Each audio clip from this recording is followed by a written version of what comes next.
friends, it's Romania Black, and it is hot outside. It has been some of the warmest temperatures where I am at in almost record temperatures, and it has just been hot and humid. Not even a dry heat, but just the humidity has made my hair like poof, like foof out.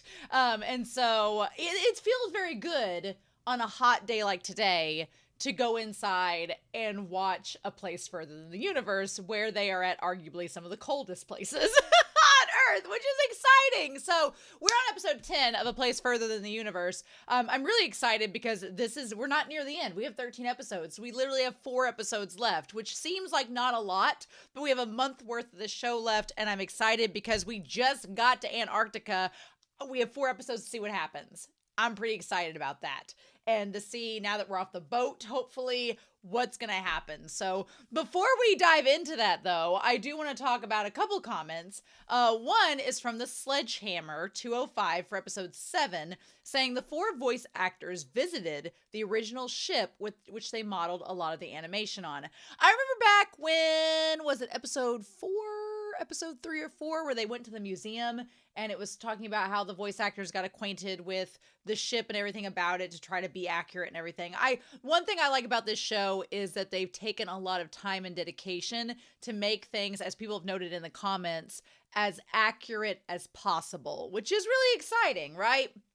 Zikatar the Immortal for episode 8 says, so far, all of the expedition team, they're talking about the expedition team treating the girls as adults, are being supportive and not coddling the girls. The girls could easily lie and pretend to be sick in their rooms the entire trip, but they've given the trust that they've wanted and feel responsible to keep up with the adults. I really like that. And Zikatar's comment talks a lot about the concept of when you reach that point in your maturity where you start to get treated like an adult. And I kind of like this because this story is very much a coming of age story for the girls. And so it does kind of show the really cool moment where when you're a kid, you start to get responsibility and you start getting treated as an adult. And it's scary and kind of nerve-wracking, but at the same time, it's kind of exhilarating because you're like, oh, I'm like one of the big kids now, and you get like that responsibility. But what I like about it is the expedition team is not completely throwing them in the water and expecting them to learn how to swim and not drown. They're kind of just like, here, wait out with us and we'll help you if you need it, but we're also going to need you to kind of keep up and swim as well. So it's kind of cool. I like it. I like the way that they've done that in this series. And it feels like if you're an adult watching, it feels almost nostalgic because you kind of remember those moments where you gained that little bit of responsibility and you kind of ventured out into the adult world a little bit, which is fun. I like that. And then I Hate Piano finally says, I traveled on an Antarctic cruise about 10 years ago, which is super cool. If y'all have been on Antarctic cruises, comment down below because I want to know what that's like. That sounds amazing. And there were no restrictions on access to the deck when passing through the Drake Passage. It seems that when the seas were very rough, though, it was restricted. And yeah, some of the comments were talking about how the girls in episode 8 straddling the outside rail as I was like screaming for them to get back inside because it was like the one moment I was like, this show's been really realistic. You girls could die. Like a lot of people in the comments are like, yeah, that's an anime moment where they were just like, you know what? Artistic license, caution to the wind, let's just let it happen because it's good for the narrative. And I'm not opposed to that. So yeah, before we get started, I want to give a special shout out over to our philanthropy tier over on Patreon to thank you all so much for your support, to thank everybody on Patreon, no matter what tier you are in, thank you for your support. But those on the philanthropy tier, they get a shout out in the videos and they get to break ties in the upcoming polls if we have them, which, spoiler alert, we've been having some polls, and there's going to be one for this series that, if it results in a tie, the philanthropy tier get to break. So I want to give a shout out to Alex Cornejo, to Be Happy, to Bisa, to Damage3245, to Dana, to Devorin, to Danger Zone, to Destiny Marie, to Eric, to Ichu, to Fisho, to Ghostly Turnip, as well as El Freya, Lyndon, Liam Posel, Matthew Palfinier, Murphy, Willie Morris, Translucent Men, Shimoyama, and Sunspots. Thank you all so much for your support. I greatly appreciate it. All of my love. And if you can't support on Patreon, I understand. It's harsh economic times. But just feel free to leave a comment, do all that jazz, like, subscribe, all that jazz. You all know how it goes. But yeah, I'm super excited, y'all, to dive into this episode. And now that we're in Antarctica, what we gonna get? So we're not gonna waste any more time. We've make sure my subtitles are on. Make sure I'm all good. The last show I watched, I forgot to turn them on. I was like, what is happening? And we're gonna start A Place Further Than the Universe, episode 10. And we're gonna do that here in 3, 2, 1, and let's dive in.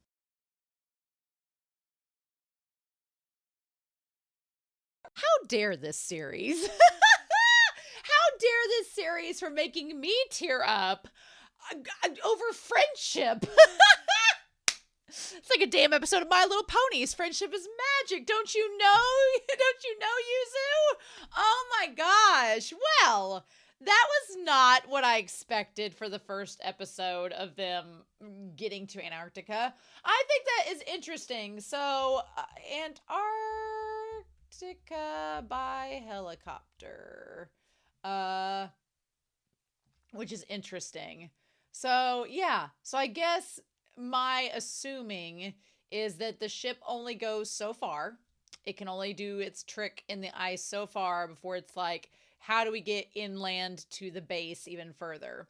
So we have to basically ship everything via helicopter and via, taking it by the snowcat, everything to the actual station, which is interesting. I wasn't expecting that. I thought that the ship trick they were doing would get them all the way to the base, but I guess it makes sense. You don't want to get too far inland with the ship. How are you going to get out? So, and there's not really a dock. I guess I was like, there's not a port in Antarctica that's been built that would be sustainable. So yeah, it's interesting how they get there. But yeah, so that's really cool that they weigh everything to get them on board, make sure all the weights and stuff are the same. That's interesting. And then the helicopter taking them. But yeah, poor Yuzu. Yuzuki is like, I don't want to fly in this helicopter. She's like, you can see her in the middle, like clutching her knees where she's not comfortable at all. Whereas Hinata and our girl, they Kim, they are just like Kamari is like looking out the window like, oh, this is so cool. But Shirase's kind of in the middle. Kanae's in the middle. And then Yuzuki seems like I would be Yuzuki. I would not like the helicopter ride at all. But yeah, it is cool seeing this ship from far away. Shirase is pretty stoic at the beginning of this episode, but then again, they don't really draw much attention to it, which I'm surprised. They don't bring up a lot about the mom in this episode, but we've got 3 more episodes. I feel like we're going to bring that up next, right? Because here's the deal. We had a Hinata-focused episode back when we were in Singapore, and Kamari's been like one of the main cast, like she's one of our protagonists. So she's been throughout all of this. And now we have Yuzuki in an episode. So it's only natural that the next 3 episodes are probably going to focus on Shirase and her mom and Kamari and all of that. So that's going to be interesting. That's going to be interesting to see it go down and everything. But yeah, so this episode was called Partial Friendship. And we have the little thing where we have Kamari and we have Yuzuki in the opening with the ice cream. Now that all makes sense. And then it says hashtag jar genie, hashtag if you touch me, I'll kill you, hashtag message read. Interesting. Yeah, I think this is super cute. What a nice little foreshadowing they have at the start of this. So we get to Siwa Station.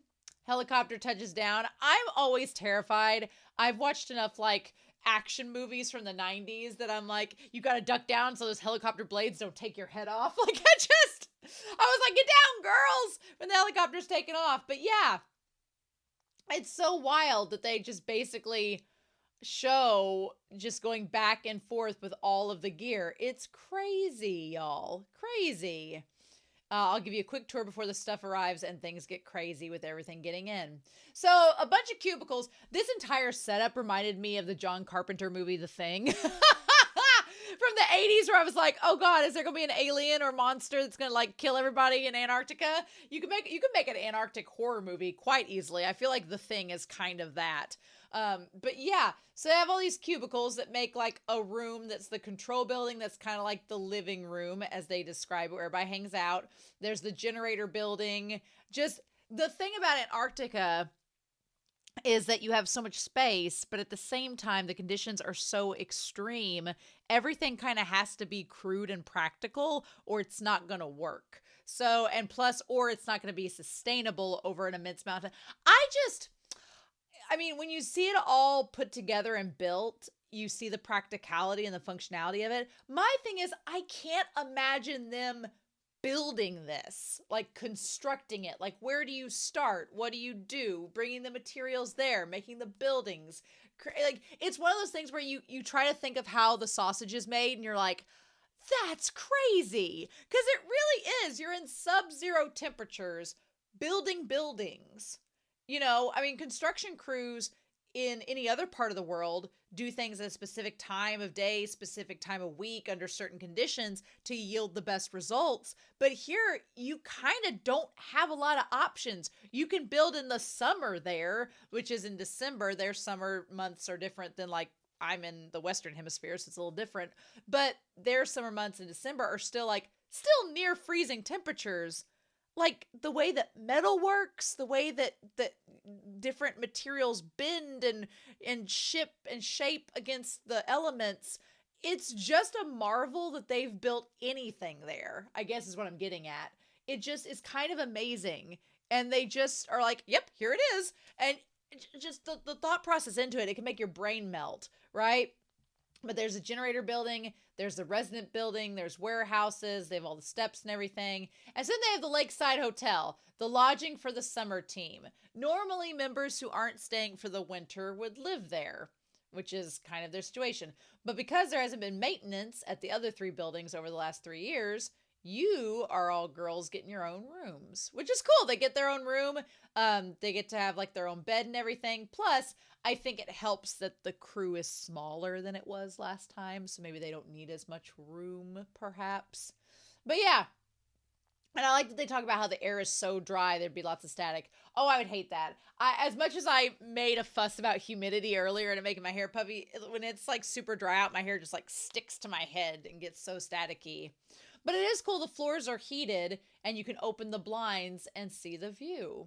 I loved how these girls were so enamored of the space, which was super cool. Like, they were just so in awe of everything. It felt very nostalgic. It felt like when you're going back in high school and you travel. Like, I was talking to the team that I coach earlier this year, like that feeling of when you first go to, like, a big fancy hotel for the first time, when you're a teenager and you go to a big trip and you go to, like, when I went to nationals for the first time on the team that I competed in college, I was like 19 years old and went to this amazing hotel, and it felt like such an extravagant experience, which as an adult now, it's like, oh, it's just a nice hotel. But when you're 18 or 19, it feels like you're just like royalty, like red carpet, like, oh, and it's just a hotel. But it feels like such an out-of-world experience, especially if you grew up in a podunk town that had nothing similar to that. So for them, this is so out of the norm, right?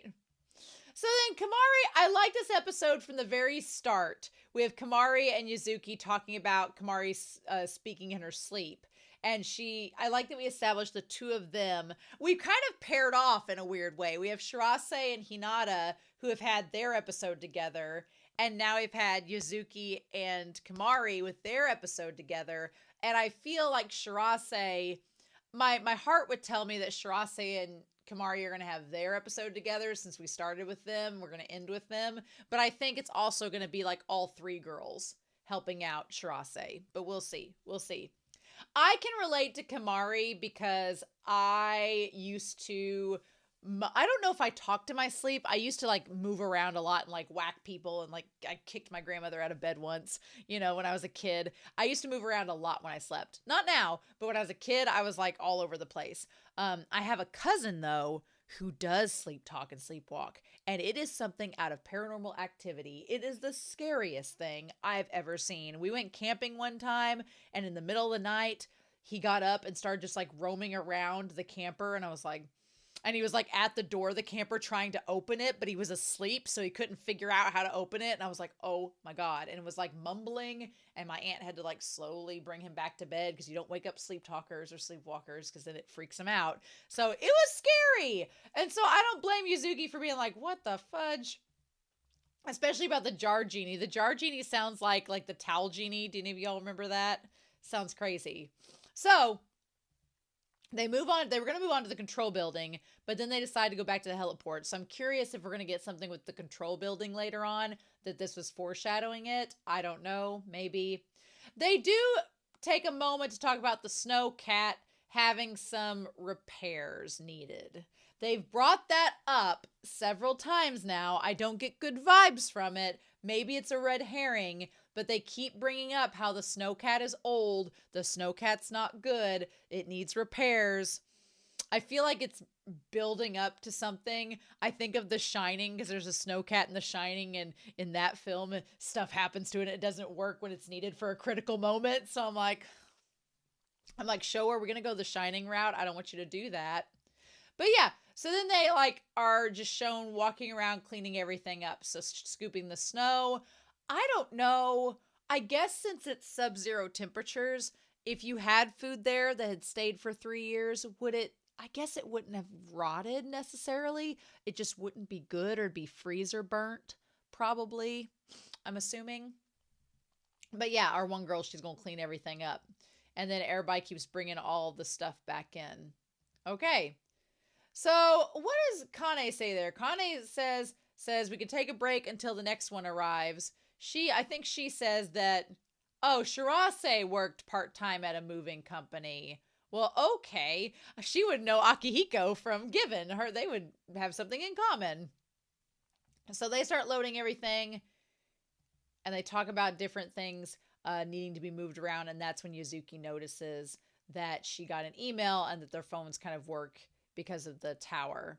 Now, the penguins. They see the penguins, which is super cute. Look, if I was in Antarctica and a penguin started walking towards me, because, I think of it as there are skunks out where I live. Skunks are fearless. Skunks have no fear because they're going to spray you. They don't give a care in the world. So if you see a skunk in your yard, it'll just start walking towards you because it has no fear. Because if you freak out, it just has to turn around and spray you. So they're terrifying. But I feel like penguins would do the same thing. They have no natural predators here except like a sea lion or something, I'm sure. So they're just on land being like, I'm safe here. Who are you? You're probably not a predator.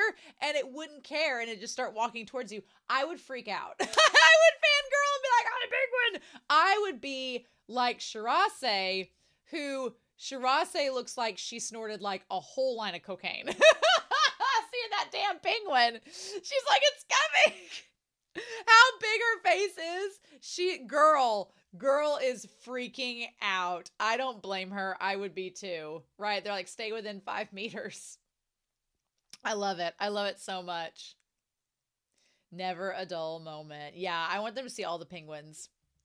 So yeah, they start loading everything, and they have the line that tethers back to the ship that I'm sure they're bringing fuel to put into all of the tanks. So that's cool. I like how realistic the show is in explaining, like, okay, here's what we do. It's a lot of setup.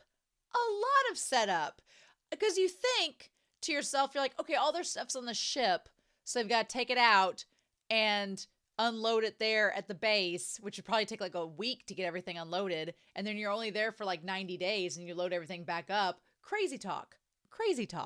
That's so wild.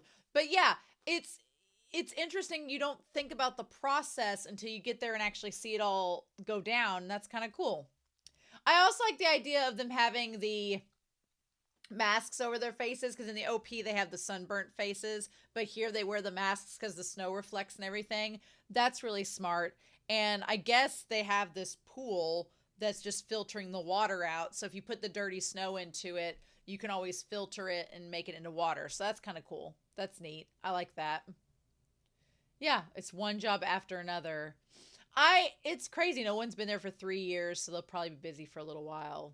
Which, if they expect to go back in the future, I'm sure they want to get it up and running, that they'll have, further excursions and expeditions won't be 3 years out. They'll be much sooner than that, right? I also like how all of the girls have their faces and eyes covered, but their body language and the way they talk gives them away. Like Hinata, the way that she gestures, we've gotten used to how their body language works as characters, so we can kind of differentiate who is who, not just based on their voice, which is a really cool world building thing and a nice thing for the animation to kind of, keep consistent. I liked that. So yeah, it is wild. I mean, and these girls kind of they knew when they got there, they were signing up, to be working this hard. We've been traveling together for so long. We've talked about a lot of things together, haven't we? Now, the crazy thing about this is we have been following these characters I've been watching week to week. So it's been like months now.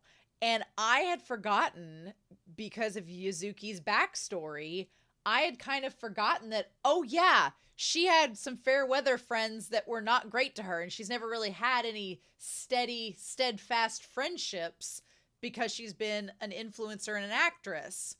Oh yeah. But you forget that because the four of them have all been getting along so well together. You kind of just forget that Yuzuki went through all of that. And then when she starts freaking out, you're like, oh yeah. Oh, right. So she talks about having an audition before they left, and she got the role, and she's really excited about it. But then she's worried that once they're back from Antarctica and she takes the drama role, she won't be able to hang out with them all the time.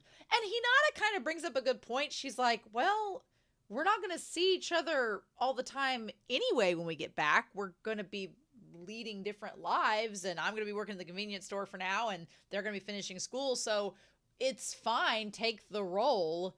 But it's so crazy because we forget that Yuzuki is used to having friends that view her as a flake, that view her as being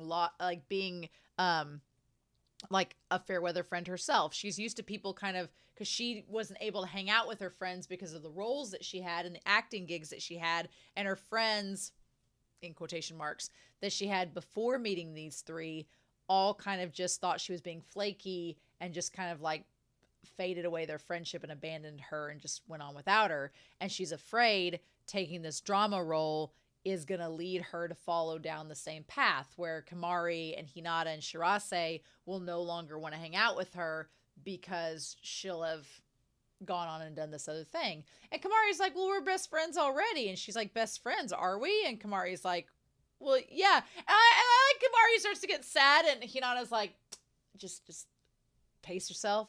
We know Yuzu is a little bit more dense when it comes to friendship. And she's like, but we just met. And they're like, yeah, like, a few months ago, sure, we had just met, but now we're all kind of best friends. And she's like, well, did this all happen when I was in Hokkaido? And they're like, oh. And then she says it did, didn't it? Which I feel bad, because that was when they were doing all the karaoke and stuff, and they sent her the text messages, and she's like, I'm glad I'm not there. But now she's found out their friendship kind of was able to develop more while she wasn't there. I love she just like, at first it was kind of funny when she just distanced herself and was being like, the three of you without me, without ever telling me. And she just like goes, and they're like, don't go outside. Like, that part was kind of funny. And then she's like, you really don't trust anyone, do you? She's like, but all of us are friends. We all are still friends, right? You just, you're just the last one to figure it out, right? And yeah, Yuzuki has major trust issues. And you can't blame her because her friends in the past have been terrible and they've all abandoned her. So, of course, she has a little bit of, social anxiety about that. And Kamari is such an empath. I relate a lot to Kamari. Kamari gets so emotional. I get emotional too. Like, I relate to her. I've had people tell me I'm an empath, and I'm like, oh, I can tell. Me and Kamari, we're like gelling up in this moment, because she's like, what do you mean you don't know we're friends? Like, how could you not? And she's like, well, I don't know. You never told me you wanted to be friends. And I like that Shirase and Hinata and Kamari are like, did we have to tell you we wanted to be friends? We're hanging out with you. I feel like Yuzuki has been so used to people taking advantage of their relationship with her because she's an actress, because she has some notoriety to her, that the friendships she's had prior to these three becoming friends with her have all been kind of false and predated on the assumption of, we're just being friends with you because you're famous. And here she's like, well, I thought you guys were kind of just using me to go on this trip. I didn't realize we were really friends. And Kamari and them were like, well, yes. And it seems like At the time in the episode, up until the show is smart, because at first it seems like, girl, why are you getting so wound up about it just being, of course you're all friends. Why did you not think? Why are you getting so worked up about it? But then the episode builds up Yuzuki's case for why she's getting so emotional and why it's affecting her so much. And then, builds up why Kamari's getting so affected. I like that Shirase and Hinata are they are emotional in a different way. And Kamari and Yuzuki are emotional in a different way. Yuzuki and Kamari are very openly emotional people, whereas Shirase and Hinata kind of bury down that emotion until it bubbles and bubbles and bubbles, and then it blows up. They just handle their emotions very differently. But the four of them kind of create a perfect little balance amongst each other. I also like Kane and all of them at the bar. The one girl, she's already drunk and passed out. They're all celebrating. They've got like tons of Crown Royal and booze up there. I can see the Jim Beam and Crown Royal labels there that are obscured. I wouldn't blame them. I'd be like, yes, please. I love Hinata's like room decorations. The little vegetables, all the greens, earthy tones, and the oranges. And there's a question of, since when did we become friends? Because that is a thing. I think this show, again, we're doing a coming of age story. So there is the question of, like, when do you become friends? Like, when does it kind of become established, right? My best friend that I met in college, we were on a team. We were on the team that I competed on together. We had met a few times prior, so we kind of knew each other, but we were just acquaintances. And I would say our moment of becoming best friends, a few months into our friendship, was this was back in MySpace, y'all. This was back in the MySpace days. So send yourself back to 2006. But back then, you had like a little profile, kind of like you see on Facebook and social media and Twitter or whatever, and you could post pictures to them. And so our thing was, all the teammates, to get to know each other, we would sometimes post pictures and say, have a good week, and like all that, because, texting back then cost money. It cost you money per text to send text messages. I know, wild times. But MySpace, you could post it on their profile for free. So we would always send like little, like, have a great week messages to each other. And I wanted to send my best friend a picture of a giraffe, like jumping over a fence, and said, have a good week. It was really corny and cheesy and cutesy. Well, the thing was, back then, sometimes if you hot linked images without permission, they would replace the image you were hot linking with something else as a trick, being like, gotcha, bitch. And so I posted this little, what I thought was a picture of the giraffe on her profile. And then when she found it, it actually had replaced it with the nude picture of Burt Reynolds on the rug. And she like saw me in the hall and went, thanks. And I was like, what? But we laughed so hard over that. And I honestly, I truly feel like that was the moment we became best friends, because we both were like feeling out each other's friendship. I have kind of a warped sense of humor. She has a very warped sense of humor, but we were trying to just be like generic friendly to each other. And that moment, she was like, you sent me a picture of naked Burt Reynolds. I was like, oh my God, that's hilarious. And we both thought it was the funniest thing. And that was like a moment that cemented our friendship. But it's those moments that you can't just label it as like, now we're best friends. It just happens. Friendship just happens. And I love the message within this episode, not just about friendships. You can't force a friendship to happen. It just does. And it deepens without you even realizing it. But also they make the note of, sometimes friendships fade. And that's just part of life and part of growing up. And Yuzuki is terrified of that because she doesn't want their friendship to fade. But the girls are like, well, we don't either, but we can't force something to remain or stay. That's just how things work. And Shirase even brings in her point of view, being like, look, relationships don't always last forever. Things can happen at the drop of a hat that you can't predict. And throughout the moment of her kind of alluding to losing her mom, we see Kane and Toto celebrating the same thing, their friendship. I think it's more of a friendship than friendship between Kane and Toto, but whatever. But yeah, you just don't know. And it's kind of like friends that you had in high school. Sometimes you keep up with those friends. Sometimes those friendships become distant. Sometimes they fade completely, and sometimes they're maintained. You can't you can't make it what it isn't. And you cannot, it's such an organic thing. You cannot control a friendship. It's going to stay together or it's not, right? So Kamari's saying she could handle it. So Kamari is wanting to get the cake ready, the Christmas cake. What I like about this is I know in Japan Christmas is not necessarily celebrated as much as it is in the United States. In the United States, it's very much like it's half a religious holiday and it's half just a celebration. And that's, you kind of make Christmas what it is, whether you're celebrating as the birth of Christ if you're Christian, or if you're, celebrating as something else, or if it's just a means to get together or give gifts to one another. But it is celebrated, I think it's primarily celebrated in the United States, whether it's religious or not, right? It's a celebration nonetheless, but I don't know how it is in Japan. I do like the realism of all the details of the kitchen and how everything looks. I'm sure they had photographs to try to make it look as real as possible. But yeah, the Christmas Antarctica special. Because I would think that having Christmas away from, like for me, I'm raised in the US. Christmas is such a time of being with family, whether it's found family, whether it's biological family, whether it's chosen family. It's a time of just celebrating being with people you're close to.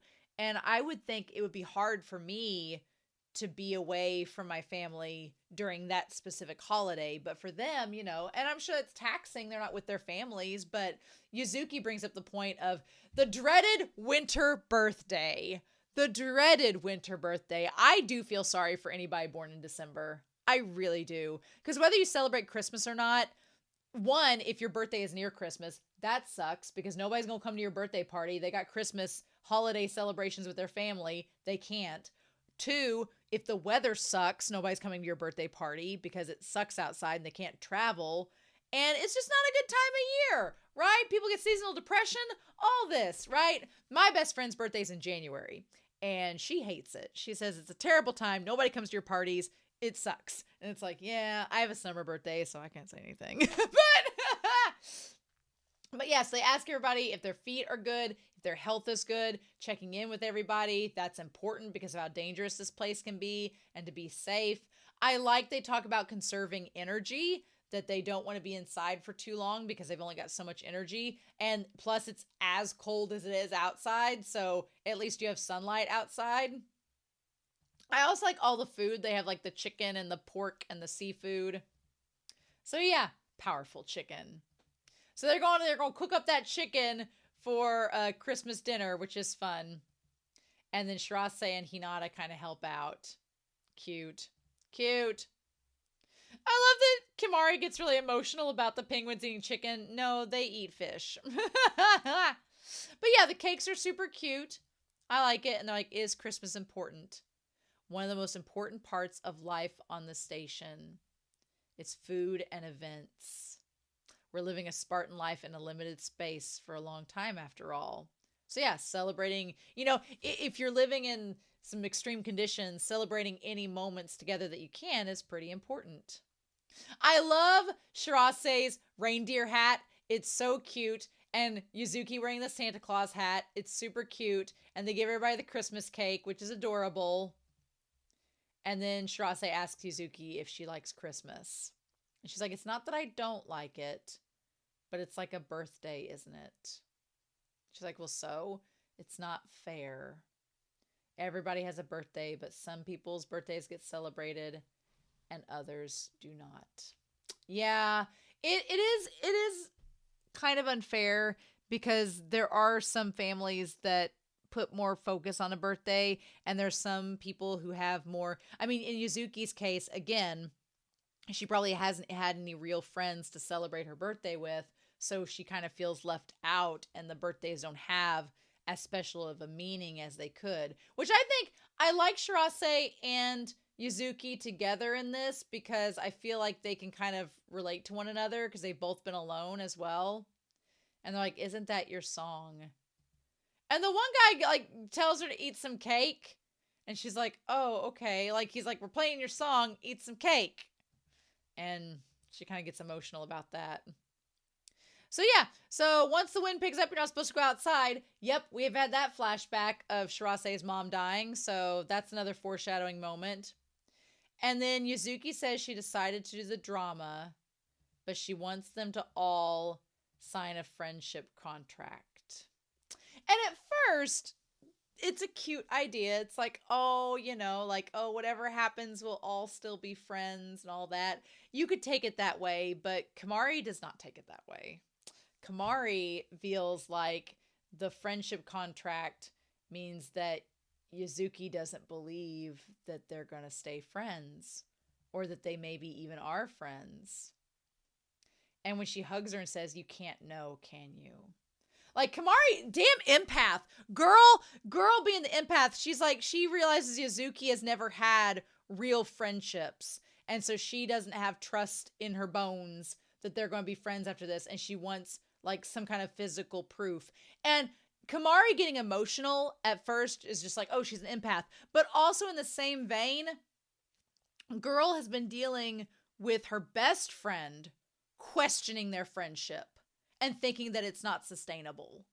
And she's dealing with that, and Yuzuki just kind of shows her another facet of that of, oh yeah, there are people who do not trust and have a lot of negative emotions surrounding friendship. And Kamari's like, I never thought of it this way. And you can tell that it just really impacts her because she doesn't want Yuzuki to be like Megu-chan. So yeah, so they're told to clean their plate or they don't get in the bathroom. There's like all these casseroles, everything. It's super cute. And then everybody's dressed up in penguin costumes and reindeer and Santa costumes. There's books everywhere in the little living quarters. It looks so cozy. It looks so cozy in there. I kind of love it. This looks like a crew and festivities I would want to be a part of. Although when they crunched the slightly frozen chicken on the rice bowls, I would be like, no, the partially frozen rice bowl, oof. So yeah, and Yuzu doesn't want seconds. She's like, I've got to go take care of something, which is to get the cake and stuff ready. I like Shirase and Hinata have grown close over this series, and especially after their incident in episode 6, they've both grown close, and they're like, what do we say to her? I don't know. What should we say to her? And they're like, no, Kamari's not mad or anything. Like, she's just emotional. She just cried. She's like, did I do something strange? She's like, well, no. And she's like, friendship isn't about a lot of words. And she's like, it's about feelings. Let's say that you tell Kamari you like her. She doesn't believe you, so she wants you to write it down on a piece of paper. She already sees you as a friend. You don't have to prove it with that. I love it. I like that, yeah, they just describe friendship being vague, and it's just something you have to sense together. Man, and then you have, speaking of which, Toto and Kane outside the station with the whiskey on the rocks and saying Merry Christmas. We're back. I thought we were going to get more with them and Shirase's mom in this episode, but no, I love them toasting the sky. Oh, it's good. So yeah, Antarctic Magic Show, Christmas stories from 2 high school girls, Golden Oldies Old Man Choir, and Rap Burp. I don't even know what these are, but that's really funny. Okay, so the 2 girls giving out the Christmas gifts are Shirase and Hinata instead of the 4 of them. Okay, that's funny. And then, like, everybody's passed out. I love it. I love that there's some people passed out. The one guy in a maid costume. Somebody's in a cheerleader outfit. Somebody's, like, under the, it's that, is it Yakuta? I don't think so. But anyway, yeah. It feels very much like after any Christmas celebration with my family, like somebody's passed out. People are passed out asleep from the chicken. It's made them sleepy. And then Yuzu, it says, I'm on my way. And then she said, I'm sorry. So I like Kamari trying to like basically be Spider-Man. Like, don't hurt yourself, girl. And so she's like, you didn't write back. And she's like, well, you didn't have to apologize for anything. So then she explains about Megu-chan being her best friend since kindergarten. And she says, right before I headed out, she said she wanted to break off things. And we, the audience, have not known that she's been texting her this entire time. And she's like, I arrived in Singapore. I still think of her as a friend. And she doesn't respond often. She's like, I arrived in Australia. And it just says, I see. But somehow I can tell when I'm watching the screen and it pops up with the little message read sign. She writes something back, sometimes right away, sometimes after a while, sometimes half a day. Each time I see it, I can tell. And you see Megu's reading like the polar regions, the travel book guide about it. I bet she's at school right now, or I bet she's in bed. I bet she's not sure whether or not she should respond. The thing about it is, that part's so emotional for me because that's her best friend. And she thought she was going to lose her best friend. But she wasn't going to give up on her best friend. She kept like texting her. It makes you so emotional, right? It makes me emotional just talking about it. But she keeps texting her pictures and keeping her involved because she doesn't want to lose her. And what's so beautiful about Kamari's character, and it makes me so emotional, is that she knows that there's a chance that Megu and her, when she gets back, they won't be friends.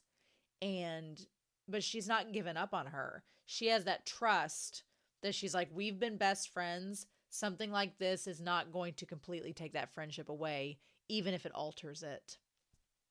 And that's so sweet because just like her seeing the message read means that she saw it. She's still trying, even though she said she wanted to break it off. She's still reading my messages. She's still there for me. It's just in whatever capacity she can make it. And she's like, I want you to know that you don't have to fake this friendship. It's real. And it's just, it got me. It like making me so emotional seeing that. It's like, that's what friends are for me. It's vague, but that's what it is. And I like they said that what it is in the end is just right. It's just, friendship is just right. That's all it is. It's just like, we're here, right? This is us, right? Like, oh, that got me. Oh, it just, right in the feels. Right in the feels. And then they come in with the birthday cake. And then when it says their happy birthday to our friend Yuzu, made me cry again when it said our friend. Just, And then she gets sad because she's like, when she said that no one has ever thrown her a birthday party or celebrated her birthday, like, girl. She's like, this is my first time. Tears. Meanwhile, everybody else is celebrating. Like, some people are passed out, some people are singing. And then meanwhile, Toto and Kane are still drinking at the sunset. Man. But yeah, and then everybody the next day is like slowly either hungover or nursing themselves back. Okay, so that was the group chat. And she's trying to think of what to say. When the question gets put to you, it's hard to ask, what are friends? Interesting. They talk about doing the incinerating the garbage. Our friendship is this one little word, right? Cute. Cute! Cute! Then we end the episode with they've got like an agenda of things to do. And so it says New Year's card from Antarctica, timetable, program, introduction, introduce the Kiowa-based post office. Okay. Japan's most southern post box by Yuzuki. Recap episode of the Girls Antarctica Report by Yuzuki. Message from Japan to the crew. Message from family members for Tamaki Mari. Interesting.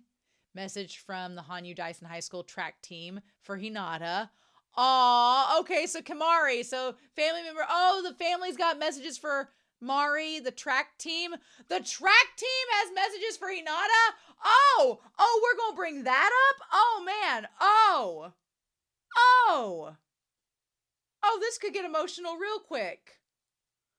And then message from the National Institute of Polar Research for the challenge of the Antarctic crew, introduce life in Antarctica. Oh, man. We're having Kamari's family and Hinata getting emotional moments possibly next episode. And then we could still have 2 episodes for Shirase's business. Show Show, you can't do that. You can't do that, show. Oh my God. Well, okay. All right. I guess we're going to find out. But this episode was amazing. This episode was great. It snuck up on you because at first you're just like, oh, it's just a little getting the work done, and what's friendship, and oh, why you ask such a silly question, and then by the end of it, it's like, that's how this show gets you. It's sneaky. It's sneaky, but I like it that way. So I'm curious to hear your thoughts and comments down below. I hope you all have a wonderful week. Please stay safe, take care, and yeah, I'll be back real soon with episode 11 of A Place Further Than the Universe. Bye.